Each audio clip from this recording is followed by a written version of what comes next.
இன்னைக்கு அல்லேலூயா ஒரு காரியத்தை நான் பகிர்ந்து கொள்ள விரும்புகிறேன். பிசாசின் தலையை தேவன் நசுக்கினார். அதாவது தலையான கிரியைகளை தேவன் நசுக்கினார். வாளான கிரியைகள் இப்போது நம் மத்தியிலே அசைவாடி கொண்டிருக்கிறது.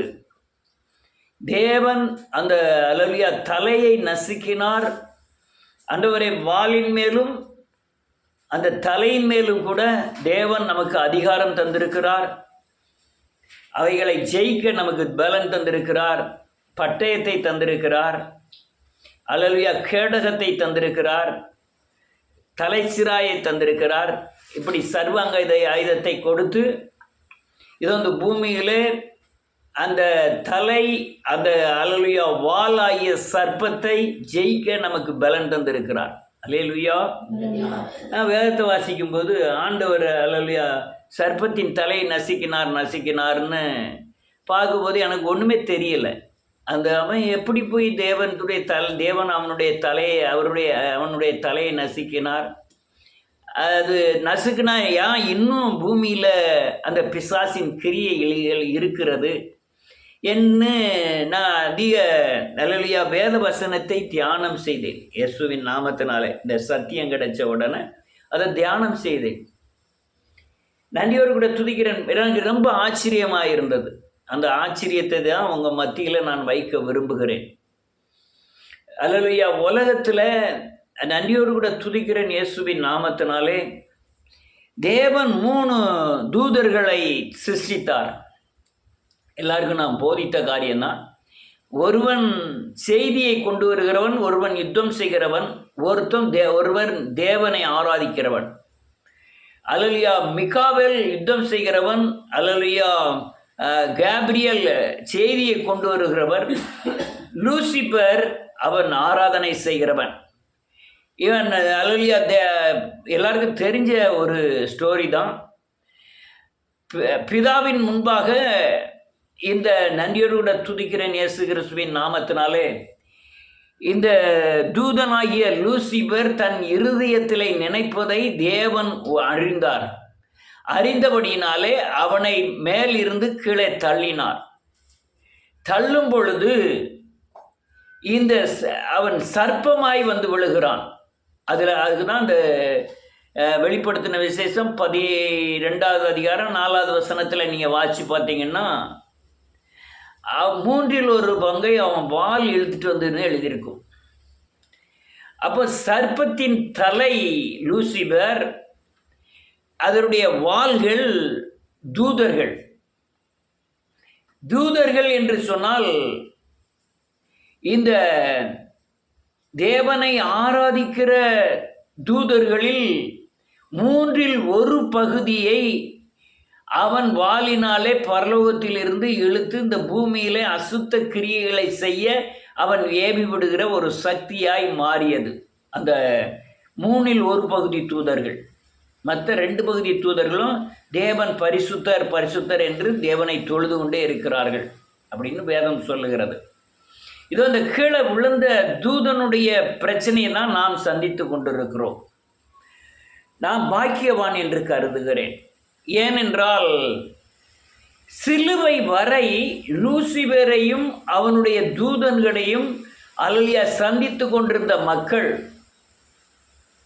தேவன் சிலுவையிலே பலியாகி அந்த பிசாசின் தலையாகிய லூசிபரின் கிரியைகளை அழித்தார். அழித்து அவனை அழிப்பதற்குண்டான அதிகாரத்தை நமக்கு தந்திருக்கிறார். நீங்கள் நல்லா கேட்டாதான் புரியும். எல்லாரும் கேக்கா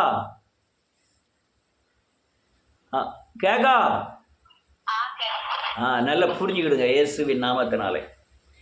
அந்த லூசிபரின் கிரியைகள் இந்த பூமியில் அவனுடைய தூதர்களின் கிரியைகளும் மொத்த கிரியைகளையும் உலகம் படைத்ததிலிருந்து இயேசு சிலுவையில் அறையப்படும் வரை இந்த மொத்த கிரியைகளும் மனுஷன் மேலே இந்த அசுத்த கிரியைகள் இருந்ததுனால தான் அநேக ஜனங்கள் இயேசு கிறிஸ்து கானான் தேசத்துக்கு அழைத்து சென்றாலும் அல்லேலூயா. பழைய ஏற்பாடு விசுவாசிகள் பூரண பரலோகத்தை அடையாமல் இருந்ததற்கு காரணமே இந்த லூசிபருடைய தலை நசுக்கப்படாதது தான். அதாவது சர்ப்பத்தின் தலை நசுக்கப்படாதது தான். அதாவது நன்றியோடு கூட துதிக்கிற இயேசுவின் நாமத்தினாலே அவனுடைய தலை என்பது லூசிபர், வால் என்பது அவனுடைய தூதர்கள். நன்றியோடு கூட துதிக்கிற சிலுவை மரணம் வரை இருந்திருந்த எல்லா ஜனங்களும் அதிகமாய் தண்டிக்கப்பட காரணம் அந்த நேரத்தில் பிசாசு ஜெயிக்கப்படவில்லை. சிலுவை மரணத்தின் மூலமாக தான் பிசாசின் தலையை தேவன் நசுக்கினார். சிலுவையில் பலியாகி அவர் பிசாசின் கிரியைகளை அழித்தார். அதான் வேதம் சொல்லுது, பிசாசின் கிரியைகளை அழிக்கும்படியாய் தேவகுமாரன் வெளிப்பட்டார்னு எழுதியிருக்கும். அப்போ லூசிபரின் கிரியைகளையும் தூதனுடைய கிரியைகளையும் அழிக்கும்படியாய் அல்லேலூயா அவர் வெளிப்பட்டு சர்ப்பத்தின் தலையை அதன் கிரியைகளை அழித்தார்.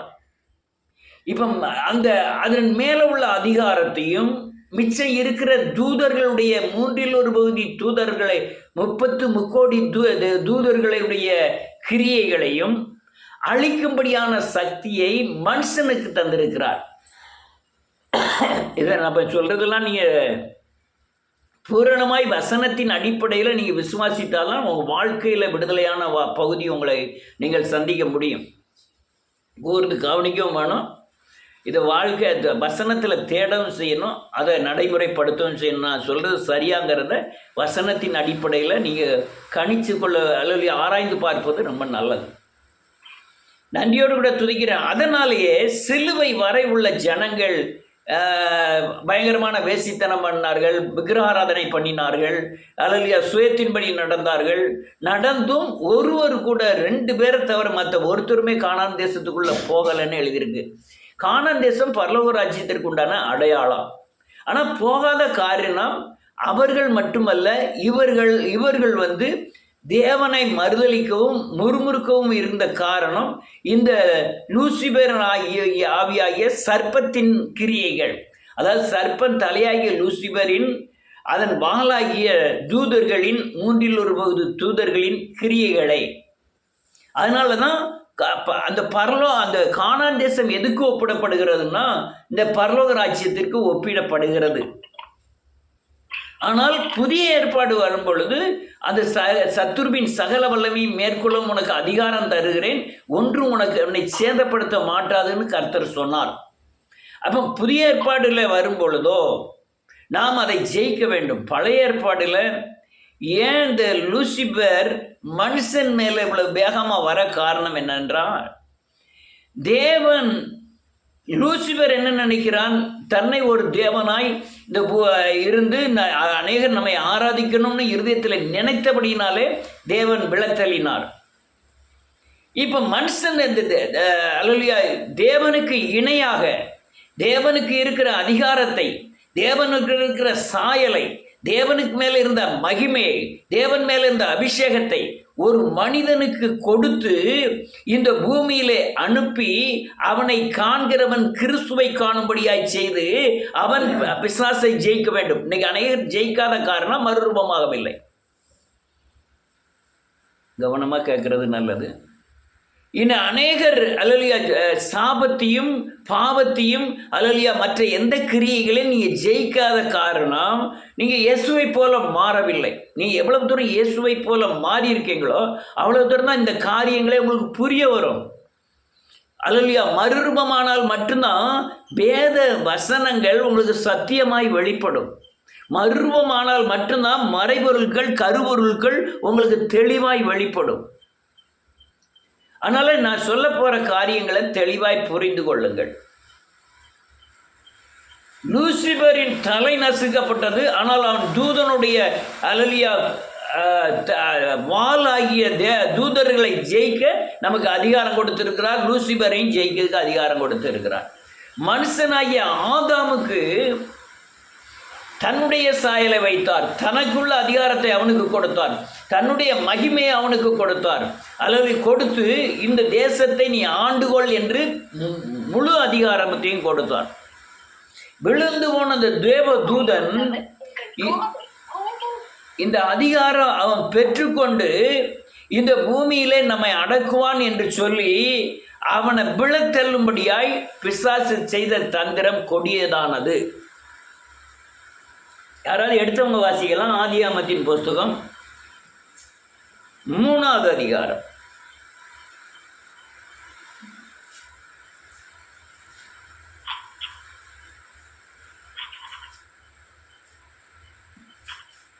சர்ப்பமானதுன்னு எழுதியிருக்கிறதுல நீங்கள் லூசிபேரானவன் வாசிக்கணும்.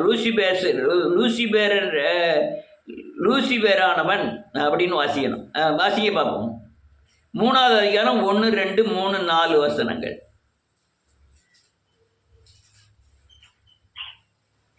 யாராவது வாசிங்க. செல்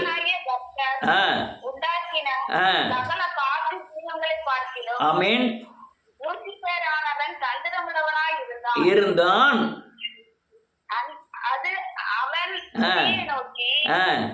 நீங்கள் தோட்டத்தில் உள்ள சகல விருட்சங்களின் கனியை புசிக்க வேண்டாம் என்று ஆமென் தேவன் சொன்னது உண்டோ என்றான்.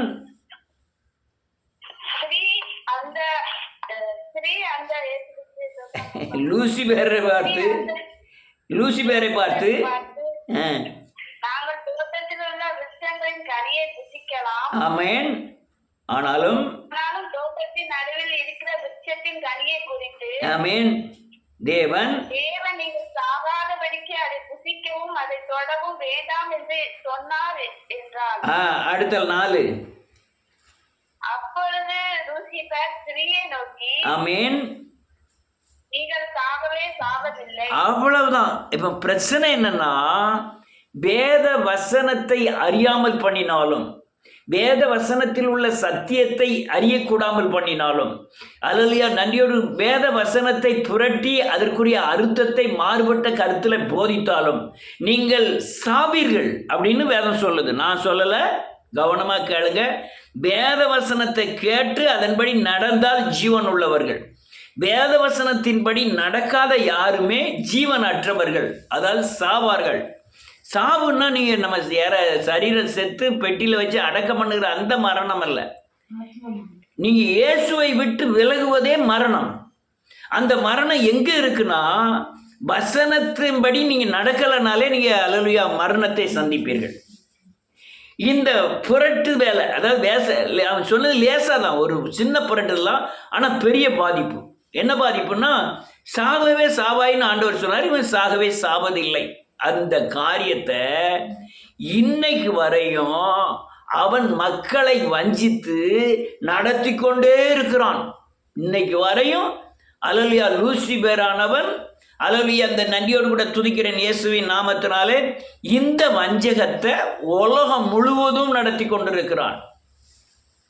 அது 2 நாளைக்கு முந்தைய ட்ரம்மை சுட்டுட்டாங்க, காதில் கொண்டு வாங்கிட்டு காது ஓட்ட உழுதுட்டு அந்த மனுஷன் எந்திரிச்சு இயேசு கிறிஸ்து தான் அந்த உலகத்திலே பெரியவர், அவர் இல்லைன்னா நான் இப்போ இன்னைக்கு உயிரோடு இருக்க முடியாது, அவர் தான்னு சொல்லி அவன் உலகம் முழுக்கும் டிக்ளேர் பண்ணுறான். அவன் வெளியே சொல்கிறான். அப்படி அந்த ட்ரம்மு வந்து சாதாரண ஆளில் அவன் ஒரு WWEல உள்ளவன், நல்ல தைரியமான மனுஷன். அவர் ஜெயிப்பார் இவர் ஜெயிப்பார்லாம் அந்த அந்த அந்த கிளி ஜோசியம்லாம் நான் சொல்லதுக்கு விரும்பலை. ஆனால் நல்ல தைரியமான மனுஷன். நம்ம இந்தியாவில் கூட அவனுக்கு ஏகப்பட்ட சொத்து பாம்பேல இருக்குன்னாங்க. அவன் ரியல் எஸ்டேட் நடத்தினவன். நன்றியோடு கூட துதிக்கிறேன். அது அப்படி WWEல வர இருந்திருக்கான். மற்றபடி அவனுடைய கருத்துக்கள் எனக்கு தெரியாது. ஆனால் அவன் காதில் சுட்ட உடனே நீங்கள் கேட்கலாம், அது கிறிஸ்துவ நாடியா, அவன் கிறிஸ்தவன் அப்படி சொல்லுவதை பற்றி என்ன இருக்குன்னு நினைக்கலாம். கிறிஸ்துவ நாட்டில் வேத வசனத்தின்படி நடக்காத வஞ்சகர்கள் நிறைய பேர் இருக்காங்க. லூசிபர் அதிகமாய் தாக்குவதே கிறிஸ்துவ நாடுகளை பார்த்து தான். நீங்கள் எங்கே போய் எடுத்துடுங்க, கிறிஸ்துவ நாட்டில் போய் ஒரு பெண் ஒரு கலெக்டரை கல்யாணம் முடிப்பா, அவனை 1 மாதத்தில் டைவர்ஸ் பண்ணிட்டு டிப்டி கலெக்டரை கல்யாணம் முடிப்பா. அது அவனை 5-6 மாதம் வாழ்ந்துட்டு அங்கே உள்ள ஒரு அல்லலியா நன்றியோடு கூட ஒரு கிளர்க்கை கல்யாணம் முடிப்பா, ஷிப்பரை கல்யாணம் முடிப்பா. இப்படி கடைசியில் பார்த்தா வாட்ச்மேனை தான் கல்யாணம் முடிப்பா. 5-6 கல்யாணம் முடிச்சு. இந்த என்னது நன்றியோடு கூட துதிக்கிறேன் இயேசுவின் நாமத்தினால. இந்த கத்திரிக்காயெல்லாம் வாங்கிட்டு வருவாங்க இந்த காய்கறி கடையில். அது ஃப்ரெஷ்ஷாக இருக்கும். அந்த காய்கறி அந்த கத்திரிக்காய் பார்த்தோன்னே வாங்கணும் இருக்கும், அவ்வளோ கலராக இருக்கும். கிலோ எவ்வளோன்னா 60 ரூபா அப்படிங்குமா. உடனே அதில் புறக்கி வாங்குவாங்க. மறுநாள் பார்த்தீங்கன்னா அதே கத்திரிக்காய் கொஞ்சம் வாடிடும், தூக்கி தூர வச்சுட்டு 30 ரூபான்றான். அதே கத்திரிக்காய் தான். அடுத்தால 1 நாள் 2 நாள் கழித்து பார்த்தீங்கன்னா அங்கே ஒரு வாரத்தில் கிடக்கும். அந்த கத்திரிக்காய் 10 ரூபா, அது வேணா எடுத்துக்கோ, இது 60 ரூபா, எது வேணாலும் எடுத்துக்கம்மா. நீங்க அநேக கிறிஸ்தவர்கள், மேலை நாட்டு கிறிஸ்தவர்கள் இதுதான் நடக்கு. கடைசியில் அந்த நாயை கல்யாணம் முடிச்சுட்டு நாய்க்கு அலலியா சட்டை கிட்டலாம் போட்டு அவன் சொத்தெல்லாம் அந்த நாய்க்கே எழுதி வச்சிருக்கான். அது பாட்டு கடைசியில் கவர்மெண்ட்டில் போய் சேர்ந்துருது. நாய்க்கே எழுதி வச்சு நாய் தான் அவன் துணைங்கிற மாதிரி, அவன் துணை மாதிரி அலலியா வாழ்க்கை நடத்துகிறார்கள். ஏன் தெரியுமா? வசனத்தின்படி நடக்காது தான். அந்த இந்திய அலலியா கிறிஸ்துவ நாட்டில் கிறிஸ்துவனாய் பிறந்து கிறிஸ்துவை வசனத்தை கைகொள்ளாமல் கிறிஸ்துவை மறுதலிக்கிறவர்கள் மத்தியில் இயேசு கிறிஸ்து தான் என் உயிரை காப்பாற்றினா பெரிய சாட்சி. இப்போ நம்ம இந்திய தேசத்தில் இருக்கோம், இயேசுவை பற்றி தெரியாது, இயேசு என்னை விடுவித்தார்னு சொல்லி அவங்க பிரஸ்தாபப்படுத்துகிற பெரிய காரியம் கிடையாது. ஆனால் கிறிஸ்துவ நாட்டில் கிறிஸ்துவனாக பிறந்து அவன் கிறிஸ்துவை மறுதலிக்கிறவனாக இருந்து அவனுக்கு முன்னால் போய் இயேசு தான் கிறிஸ்து என்று அறிக்கை செய்கிறாருன்னா அது பெரிய காரியம்தான். இந்த லூசிபர் அவன் கீழே விழுந்தோன்னா வால் கீழே விழுந்தது. அந்த வாலும் அந்த 30 முக்கோடியும் அல்லலியா இந்த தலையாகிய லூசிபரும் சேர்ந்து இந்த உலகத்தில் இருக்கிற எல்லா ஜனங்களையும் நரகத்தின் பாதையிலே நடத்துகிறான். இந்துவோ முஸ்லீமோ கிறிஸ்டினோ வேத வசனத்துக்கு விரோதமாக யார் நடந்தாலும் அவங்களுடைய பாதை நரகத்தின் பாதை. அந்த பாதையில் நடத்துவதற்கு தான் முழு பலத்தையும் இந்த பூமியில் செலுத்தி இருக்கிறான். அது பல கோணங்களாக இருக்கும். அலலியா சோசியமாக இருக்கும், கைரேகையாக இருக்கும், பில்லி சூன்யங்களாக இருக்கும், விக்கிர ஆராதனையாக இருக்கும், அலலியா மாதாவாக இருக்கும், அந்தோனியாராக. இது எந்த கோணமோ எல்லா கோணமும் சேர்ந்து நரகத்தில் கொண்டு போய் தள்ளுவதற்காகத்தான் இந்த அலலியா கொடிய வஞ்சகம் வசனத்தை அறியக்கூடாதபடி செய்வது. இயேசு பசியாக இருந்த போது இதே லூசிபர் போய் கேட்காங்க, எப்பா அங்கே ஐயா அவங்கப்பா உனக்கு ரொம்ப பசியாக இருக்குது, நம்ம பெரிய அலலியா அதிகாரம்லாம் இருக்காதனால இந்த கல் அப்பமாயி அலலியா சாப்பிடு அப்படிங்கிறான். ஆண்டவர் சொன்னார், அப்பத்தினால் மட்டுமல்ல தேவனுடைய வாயிலிருந்து வருகிற வார்த்தையினால் பிழைப்பான். நான் உங்களை நியாயம் தீர்ப்பதில்லை, நான் சொன்ன வசனமே உங்களை நியாயம் தீர்க்கும் அப்படின்னு ஆண்டவர் சொன்னார். அலலியா வசனம் கால்களுக்கு தீபமும் அலலியா பாதைக்கு வெளிச்சமாக இருக்கும், ஊனையும் ஆவியும் உருவ குத்துகிறதா இருக்கும். இந்த வசனத்தை அதாவது இப்படி புரிஞ்சுக்கிடுங்க, இயேசுவே வார்த்தையாக இருக்கிறார். அந்த இயேசுவை பின்பற்றக்கூடாதபடி, அதாவது வார்த்தையை பின்பற்றக்கூடாதபடி தடை பண்ணுவதற்காக இந்த லூசிபேரும் அதன் வாளாகிய 30 முக்கோடியும் இந்த பூமியிலே கிரியை செய்கிறது. அவன் செய்கிற வஞ்சகம் தான் ரொம்ப கொடுமையானது. பழைய ஏற்பாடிலே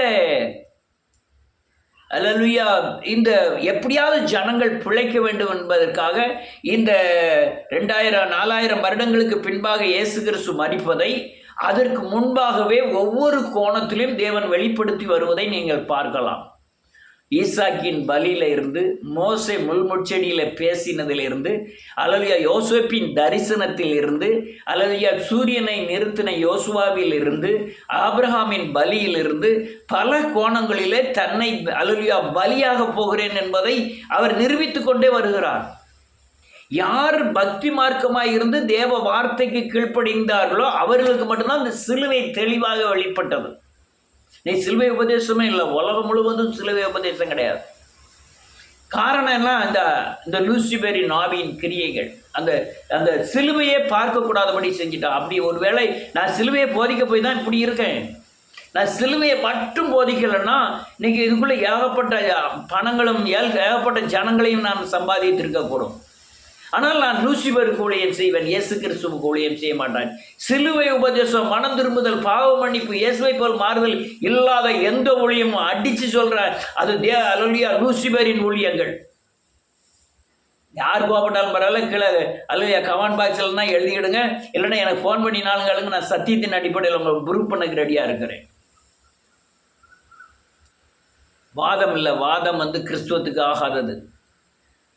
இது அந்த அல்லலியா மர்மப்படுத்தாத, பரலோகராஜ்யத்துக்கு ஆயத்தமாக்காத, அல்லலியா வார்த்தைக்கு முதலிடம் கொடுக்காத, சிலுவையை குறித்து போதிக்காத, மனம் திரும்பாத, பாவமன்னிப்பின் நிச்சயத்தை பெறாத, இயேசுவை போல மாறாத யாருமே லூசிபரை ஜெயிக்க முடியாது. நாம் ஒவ்வொருவரும் கிறிஸ்துவாய் மாறினாதான் லூசிபரின் கிரியைகளையும் அவன் தூதருடைய கிரியைகளையும் ஜெயிக்க முடியும். இதை நான் ஒரு பெரிய வெளிப்பாடாகவே கருதுகிறேன். நான் இப்போ போதிச்சுக்கிட்டு இருக்குது எனக்கு ஒரு பெரிய வெளிப்பாடு தான் கருதுகிறேன். அநேகருக்கு நன்றியோடு கூட துதிக்கிறேன். பல வஞ்சகத்தை இந்த பூமியில விதைத்தான் இயேசு கிறிஸ்து. அல்லையா அந்த வஞ்சகத்தில் இருந்து தப்பித்துக் கொள்ளும்படியாக தான் நீங்கள் இந்த எண்ணாகமத்தின் புத்தகம் 21வது அதிகாரத்தில் வாசிச்சு பார்த்தீங்கன்னா ஒரு வெங்கல சர்ப்பத்தை தூக்கி வைத்து, எல்லாரும் கிறிஸ்தவர்கள் தான் இருக்கும், இந்த இந்துக்கள் இருந்தால் புறஜாதிகள் இருந்தால் புரியாது உங்களுக்கு, எல்லாம் இந்த கதை இந்த சரித்திரம் தெரியும். அப்பவே ஒரு வெண்கல சர்ப்பத்தை தூக்கி வைத்து அதை நோக்கி பார்க்கிறவர்கள் பிழைப்பார்கள் என்று சொல்லி இயேசு கிறிஸ்து சிலுவையில் பலியாவதை குறித்து அங்கு வெளிப்படுத்துகிறார்.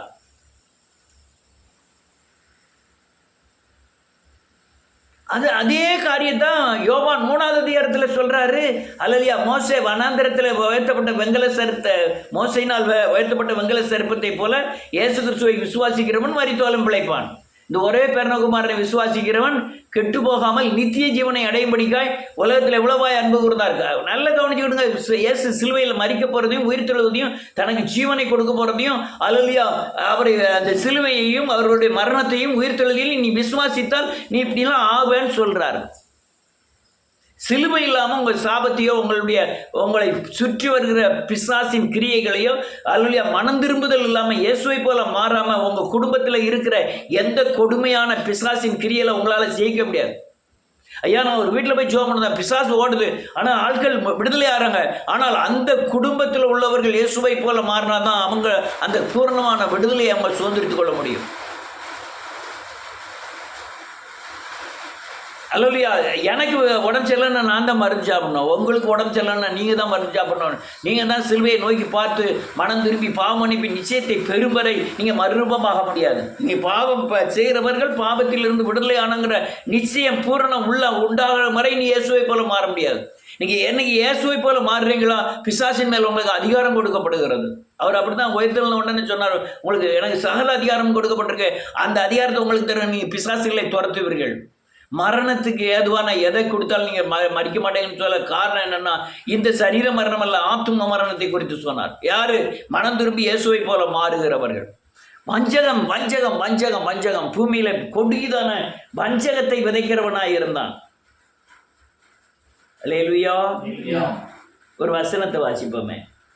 வெளிப்படுத்தின விஷயத்தை கொஞ்சம் விறுவிறுன்னு வாசிங்கன்னா கூட ஒரு வசனத்தை பார்த்து முடிக்கலாம். இப்போ இருக்கதே 10 நிமிஷம் தான். வெளிப்படுத்தின விசேஷம் அல்லேலூயா 16வது அதிகாரம் 13, 14. நான் ஒரு 4 வசனத்தை மாத்திரம் சொல்லி முடிக்கேன். 16வது அதிகாரம் 13, 14.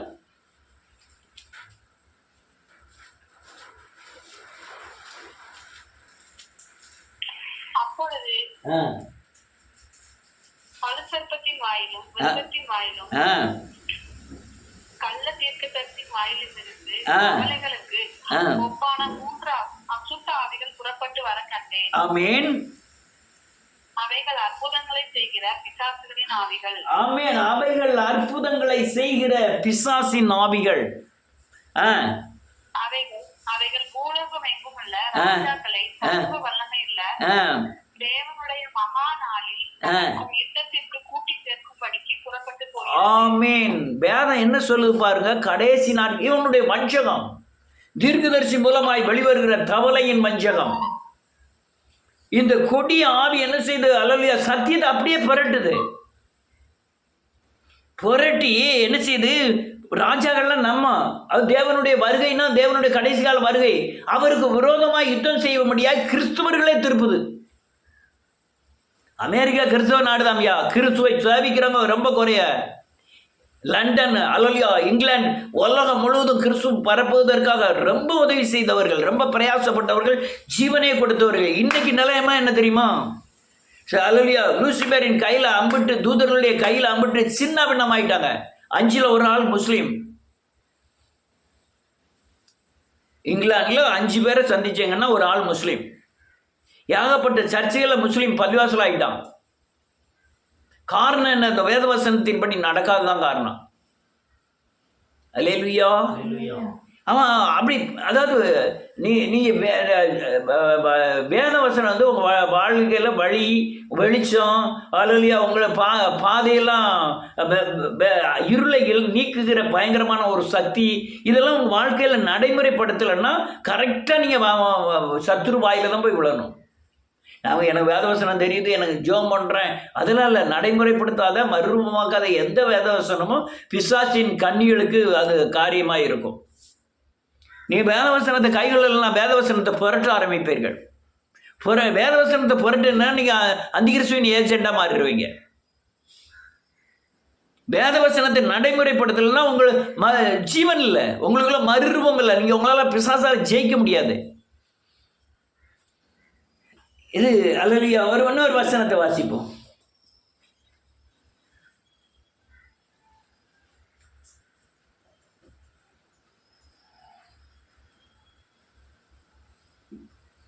வெளிப்படுத்தின விசேஷம் 12வது அதிகாரம் 4வது வசனம்.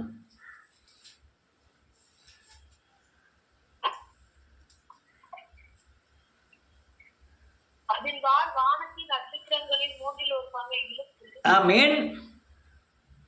அவைகளை பூமியில் விழ தள்ளிற்று. நல்ல கவனிக்கணும். இயேசுவின் நாமத்தினாலே அதன் வாள் அவர்களுடைய தூதர்களை இழுத்து கொண்டு பூமியில விழுந்து பண்ண. அப்படி சொன்ன காரியத்தில் உள்ள சாரம் அவன் இருதயத்தில் நினைச்ச உடனே தேவன் அல்லேலூயா வானத்திலிருந்து தள்ளி விட்டுட்டாரு. அவன் பூமியில விழுந்து இங்க அந்த விக்கிரகத்துக்குள்ளேயும் சில மனுஷருக்குள்ளேயும் அல்லேலூயா உலகத்துல அதிபதிகளுக்குள்ளேயும் இயேசுவை வணங்காத ஒவ்வொருக்குள்ளேயும் இவன் இருந்து வேலை செய்து கொண்டிருக்கிறான். அடுத்த வசனம். ஆமென். அவளுடைய பிள்ளையை பட்சித்து போடும்படிக்கு ஆமென். அந்த வலுசர்ப்பம் அவளுக்கு முன்பாக நின்றது. இது என்ன தெரியுமா? ஒரு சபை ஒரு விசுவாசியை பெற்றெடுத்து அவனை வளர்க்கறதுக்குள்ளாக அந்த வலுசர்ப்பமானது அந்த விசுவாசியை வந்தித்து அவன் சர்ச்சில் வந்துட்டு, ஆனால் சத்தியத்தின்படி நடக்க மாட்டான். சத்தியம் தெரியாது. ஏன்னு கேட்டால் லூசிபரின் வேலை. நான் நேர பார்த்துருக்கேன். படிக்க தெரியாது, வசனம் நிறைய தெரியும். சிலர் பார்த்துருக்கேன், படிப்புக்கும் கிறிஸ்துவத்துக்கும் சம்மந்தம் கிடையாது. படிச்சிருந்து இருளுக்குள்ளே இருக்கிற எத்தனையோ பேர் இருக்கிறாங்க. படிக்காத எத்தனையோ பேர் வெளிச்சத்தில் இருக்கிறத பார்த்துருக்கிறேன். படிக்காத எத்தனையோ பேர் பக்தியின் அடிப்படையில் வெளிச்சத்தில் இருக்கிறத பார்த்துருக்கேன். படித்த அநேகருக்கு வேதத்தின் மறைபொருள் தெரியல. ஏன்னா அது ஆவியானவர்னால் வெளிப்படுத்தக்கூடியது. அடுத்தால என்ன எழுதியிருக்கு? ஆமென். ஆளுகை செய்யும் ஆமென் பெற்றாள். அவருடைய பிள்ளை தேவனிடத்திற்கும் ஆமென். அவ என்ன சொல்றாங்க?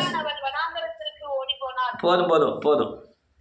இந்த ஸ்திரீக்கு அந்த கொடுக்கப்பட்ட ஆண் பிள்ளையை கொல்லுவதற்காக இந்த அதாவது புதுசாக கிறிஸ்துக்குள்ள வருவர்களை அவங்களை வழிவிலக செய்யும்படியாய் பல கோணத்தில் ஒரு ஊழியர்கள் மூலமாகவோ போதகர் மூலியமாகவோ அந்த சிலுவை விட்டு இயேசுவை விட்டு பிரிப்பதற்காக இந்த லூசிபரின் ஆவிகள் பயங்கரமாக கிரியை செய்யும்.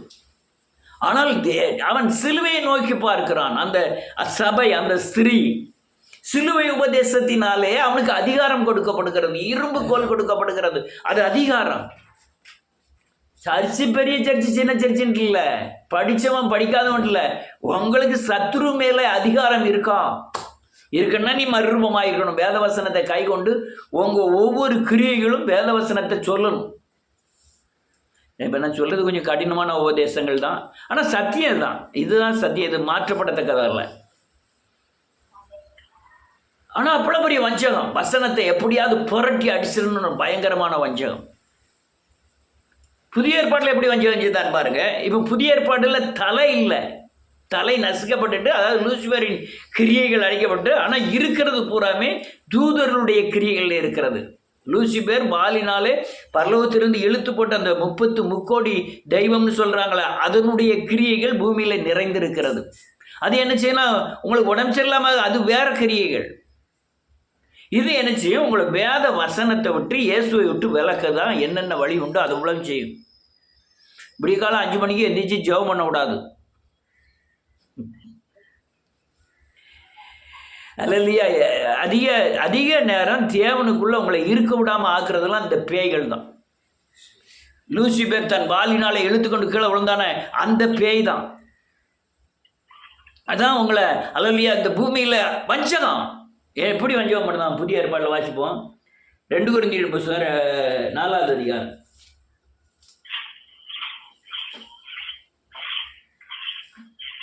2, 3, 4.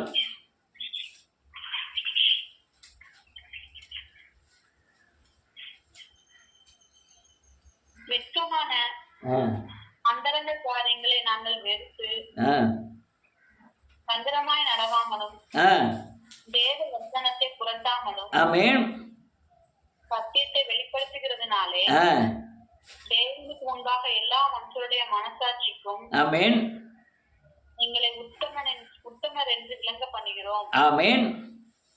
எங்கள் சுவிசேஷம் மறைபொருளாய் இருந்தால் கெட்டு போகிறவர்களுக்கே அது மறைபொருளாய் இருக்கும். இது ஒரு நல்ல ஊழியக்காரனுடைய சாட்சி. அவன் வெட்கமான அந்தரங்க காரியங்களை தாங்கள் வெறுத்து தந்திரமாய் நடாமல் தேவவசனத்தை புரட்டாமலும் சத்தியத்தை வெளிப்படுத்துகிறதுனாலே தேவனுக்கு முன்பாக எல்லா மனுஷனுடைய மனசாட்சிகளுக்கும் எங்களை உத்தமர் என்று விளங்க பண்ணுகிறோம்.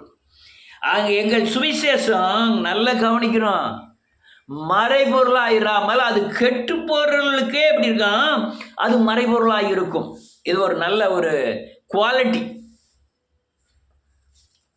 யாயா அல்லையா எல்லாமே சீடி போடுதான்.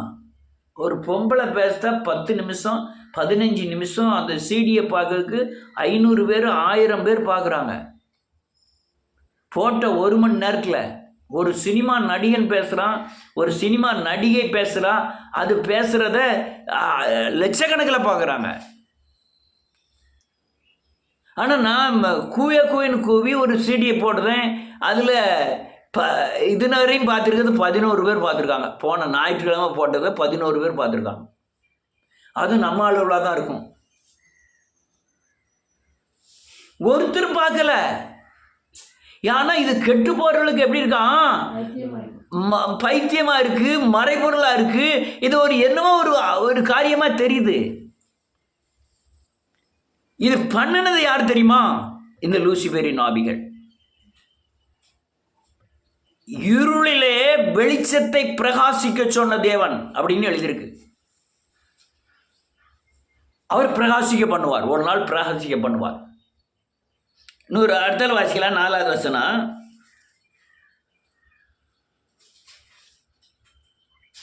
வாசிங்க.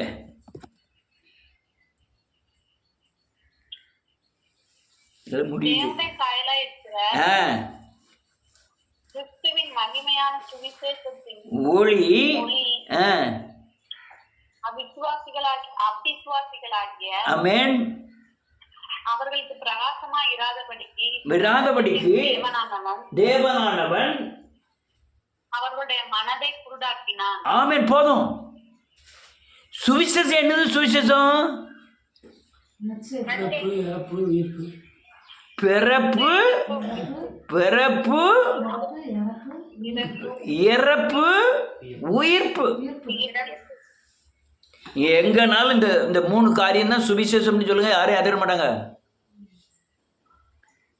ஏன்னு கேட்டால் எல்லாருமே ரட்சிப்பின் பாதையில் இருந்தாங்கன்னா அந்த பிறப்பு அல்லது இறப்பு உயிர்ப்புங்கிறத இதான் நற்செய்திங்கிறத புரியும்.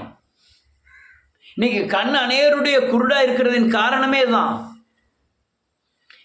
இந்த சுவிசேஷத்தின், அதாவது தேவன் மரித்ததின் காரணம், அவர் உயிர்த்ததின் காரணம், அவர் பிறப்பின் காரணங்களை சரியானபடி தியானம் செய்தால் அது மகிமையின் ஒளி மேல் வீசும்.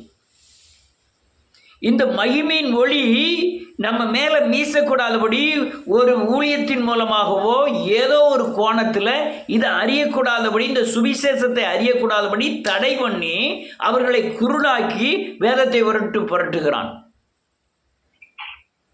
இது பயங்கர புரட்டல். அதாவது அலலியா மகிமையின் ஒளி அவங்க மேலே படக்கூடாதபடி சிலுவையை மறுதளிப்பது அல்லது சிலுவையின் போதனையே கொண்டு வர்றது கிடையாது.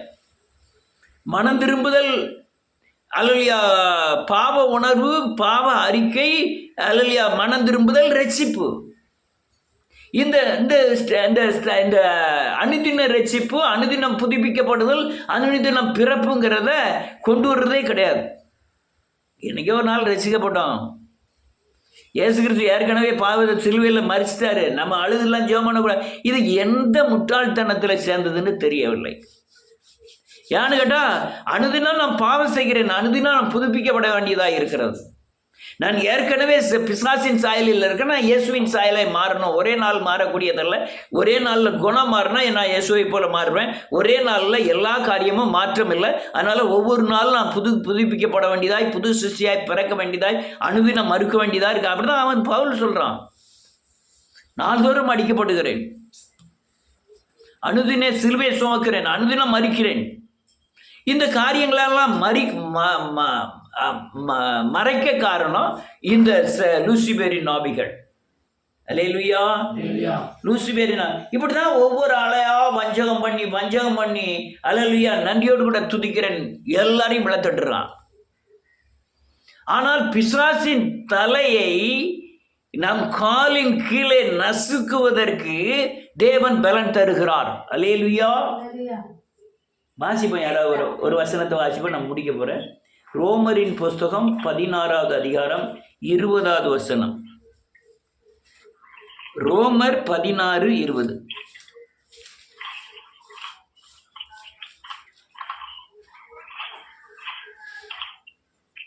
யாராவது ஒரு ஆள் டக்குன்னு வாசிங்க.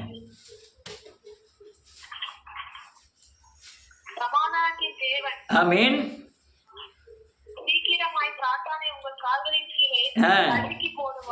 போதும். ஆமேன். கிருபை உங்களுடனே இருப்பதாக. ஆமேன். ஆமேன். அல்லேலூயா. வேதம் சொல்லுது, ஒரு பகுதியில் இயேசு ஏற்கனவே நசுக்கிட்டாரு. இப்போ என்ன சொல்லாரு? உங்க கால்களுக்கு கீழே நீங்க நசுக்கி போடுவீர்கள். என்ன எழுதியிருக்கு?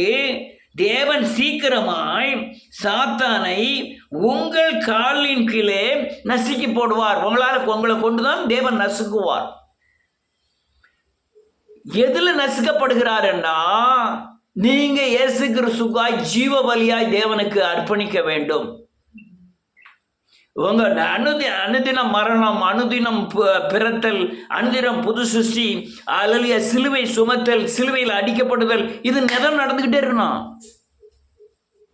அப்போ அது அசுத்த கிரியைகள் யாவும் பிசாசினுடையது.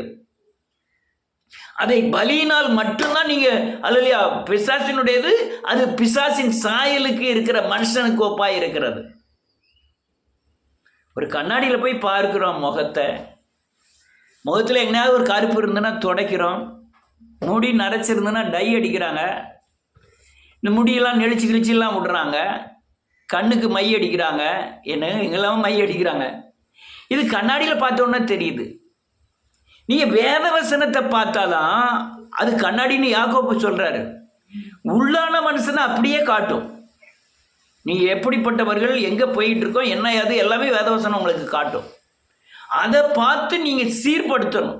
படுத்தலைன்னா அல்லேலூயா நன்றியோடு கூட துதிக்கிறேன் இயேசுவின் நாமத்தினாலே நீங்கள் பிசாசின் தலையை நசுக்க முடியாது. நான் இவ்வளோ தூரம் ஓடி வந்திருக்கிறேன். எத்தனையோ மேடு பள்ளங்கள், எல்லாவற்றிலும் எல்லாம் என்னை இயேசுவை போல மாற்றுவதற்காக பயன்பட்ட தேவன் கொடுத்த சிச்சை கருவிகள். உபத்திரவங்கள் எல்லாமே என் சரீரத்தை ஒடுக்கி என் ஆவியை மேலோங்க செய்தது. அநேகருக்கு நன்றியோடு கூட துதிக்கிற இந்த கடைசி நாட்களில் உங்கள் ஆத்தும கண்கள் சத்தியத்தின் மூலமாக தான் திறக்கப்பட வேண்டும். லூசிபர் ஆவி நீங்கள் அலலுயா அவங்க இழுத்து வாழை கொண்டு இழுத்து தள்ளின அந்த அலலுயா சத்துரு பூராமே உங்கள் குடும்பத்தில் பல கோணங்களில் கிரியை செய்யக்கூடும். வசனத்தின் அடிப்படையில் சிலுவையின் மூலமாய் அவன் அலலுயா நீங்கள் இயேசுவை போல மாறுகிற ஒவ்வொரு நிமிடமும் பிசாசை ஜெயிக்கிறீர்கள். சும்மா சத்தம் போட்டு ஜெபம் பண்ணிட்டாலும் சபிக்கிறேன், கடிந்து கொள்ளுகிறேன், உபாசம், அதை எல்லாவற்றையும் காட்டிலும் நீங்கள் மறுரூபமாவதே பிசாசை ஜெயிக்கக்கூடிய ஒரு வழி. சத்துரு உங்கள் வீட்டில் வந்து நிற்கிறான்,